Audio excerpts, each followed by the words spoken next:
Hi guys, Holly Milliken from South Grafton High School here, bringing you my next video on making maths fun.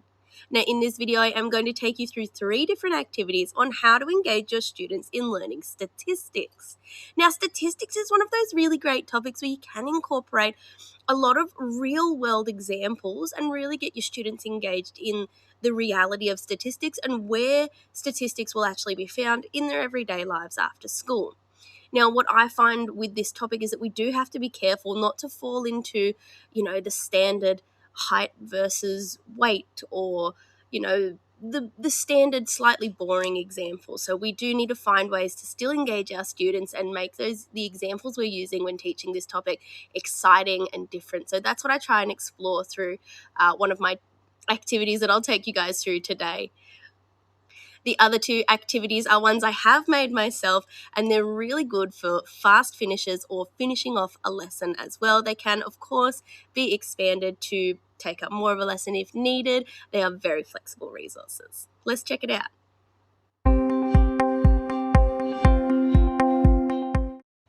Now, this first activity is called Statistics Bingo. It is one I have created myself, and it's a bit of a play on the standard bingo game.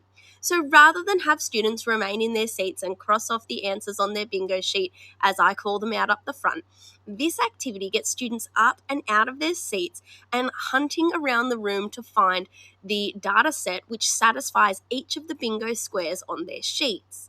Now, I have created this resource myself, so it is editable. It's very easy to change up the data sets or change up what you're looking for. So this version that we're going to look at today has mean, median, mode, range, and standard deviation.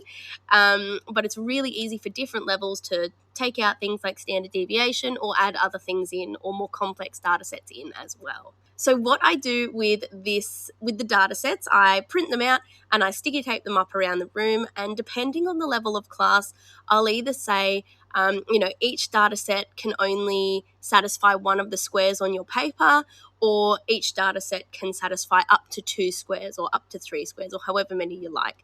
The way that I have set it up is that each data set can be used for at least 3 of the squares across the page, just to make it that little bit easier for those lower level classes.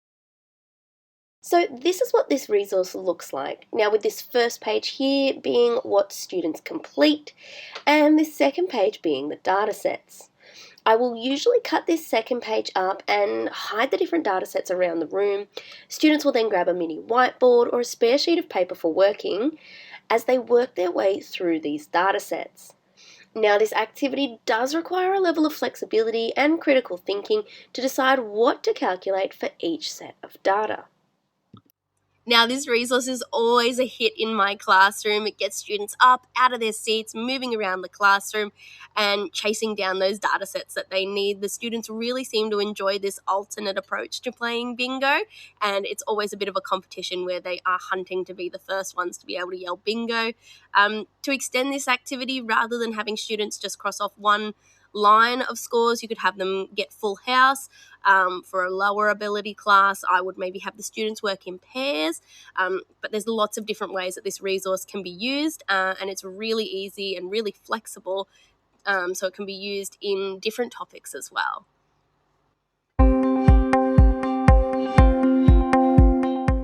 Now, this second activity is called Tongue Twister Scatterplots, and it is one of my favorite statistics activities. So I mentioned at the start of the video that I'm really trying to move away from using data like height and weight or shoe size and pant size to, compare those 2 variables in things like scatterplots. So this activity is a really great one to get the kids back engaged in the gathering of the data and really get them a bit excited about the type of data that they're gathering. So to start this activity, you will need to print out the booklet, which I will attach to this video as a link, and split students into groups of 6. Once students are split into their groups of 6, they need to allocate everyone in their group a role and grab 2 stopwatches from up the front of the room. Now, once they have this set up, they then need to start reading the tongue twister that they've been allocated. So there are 3 different tongue twisters which can be allocated in this activity. Depending on time, you may have students just complete 1 or complete all 3. Now, the way this activity works is the first person says the tongue twister one time, and two people time that person, start and stop as close as they can together on their stopwatches, and then they find the mean of those two times. Then the second person jumps in line, and so the first person says the tongue twister, and the second person then straight afterwards says the tongue twister. And again, the two people with the stopwatches time them and find the mean of that time, and so on until each person in the group has had a chance at joining the chain. So it starts with one person and it finishes up with 6 people all saying the tongue twister one after the other, and it creates a really nice set of data on the scatter plot.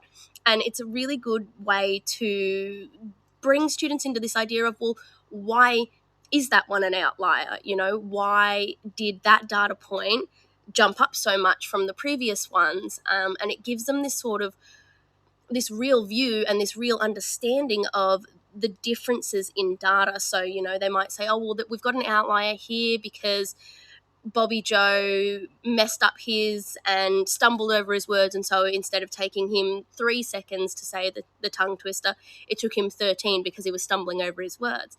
And so all of a sudden, the reason that things like outliers exist and the reason that there are variances in data starts to become more real and more tangible for the students. This resource can be printed as a packet and has guiding instructions and questions to support students with collecting their data, inputting it into their scatter plots, and extrapolating further data not explicitly found within this task. This is a really great activity for really getting the kids engaged in gathering data and showing them that it doesn't have to be boring. It can be quite hilarious. And I, as the teacher, I really enjoy this activity in my classroom because I'll have groups all across the classroom absolutely laughing and having the absolute best time because they're trying to say these tongue twisters as quick as they can to get the best data that they can, and it just messes them up because they put so much pressure on themselves. And it's a really great activity for that, and it's an awesome activity for gathering genuine data which they then feel ownership over and can really understand the differences in as well. Now, this last activity is one I like to call Vocab Memory. This is a resource that I have created myself, and it's one that I often use as a bit of a fast finisher or something in maybe the last 5 or 10 minutes of a lesson when, we've finished enough of the work, we don't need to start anything more, but we don't quite have enough time to sort of start a whole new topic or a new activity. This is how I have the PowerPoint set up, and all that needs to be done to utilize this resource is to hit print and cut up the A4 page. Now, usually I will print this resource on a thicker cardstock type paper just to ensure that the cards are a little bit more sturdy and that the ink can't be seen through from the back of the page. This game is usually played in pairs, but it does seem to work well with groups of about up to 4 students. It is played the same as the typical memory game. Each turn the students flip 2 cards over, but rather than trying to match 2 of the same, students are trying to match words and their definitions. In this case, statistics vocab. Now, if you have a high-level class or one that has moved past the need for vocabulary, since this has been created in a PowerPoint, it is very easily editable, and you can change up the definitions for data sets and have students, finding the mean, finding the range, finding the mode, anything like that. It is really easy to edit.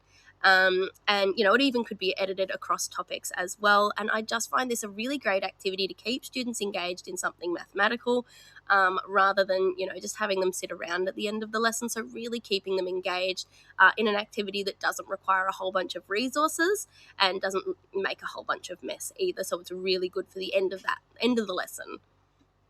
Well, there you have it, guys. 3 different resources to help engage your students in learning statistics. To keep up to date with all of my latest videos, please make sure that you subscribe to the ACER Teacher YouTube channel. Thanks, guys. See you next time.